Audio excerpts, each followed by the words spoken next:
நம்பினேன் உன்னையே நம்பினேன் ஸ்கந்தகுரோ உன்னையன்று இவ்வுலகில் ஒன்றுமில்லை என்றுணர்ந்தேன் நன்கறிந்து கொண்டேன் நானும் உனதருளால் விட்டிட மாட்டேன் கந்தா வீடதருள் வீரே நடுநற்றித்தானத்து நான் உனை தியானிப்பேன் பிரம்ம மந்திரத்தை போதித்து வந்திடுவாய் சுழுமுனை மார்க்கமாய் ஜோதியைக் காட்டிடுவாய் சிவயோகியாக எனச் செய்திடும் குருநாதா ஆசையறுத்து அறநடியைக் காட்டிவிடும் மெய்யடியராக்கி மெய்வீட்டில் இருத்திவிடும் கொங்கு நாட்டிலே கோயில் கொண்ட ஸ்கந்தகுரோ கொல்லிமலை மேலே குமரகுருவானவனே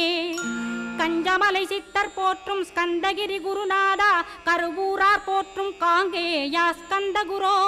மருதமலை சித்தன் மகிழ்ந்து பணி பரமகுரோ சென்னிமலை குமரா சித்தர் கருள்வோனே சிவவாக்கிய சித்தருளை சிவன்மலையில் போற்றுவரே பழனி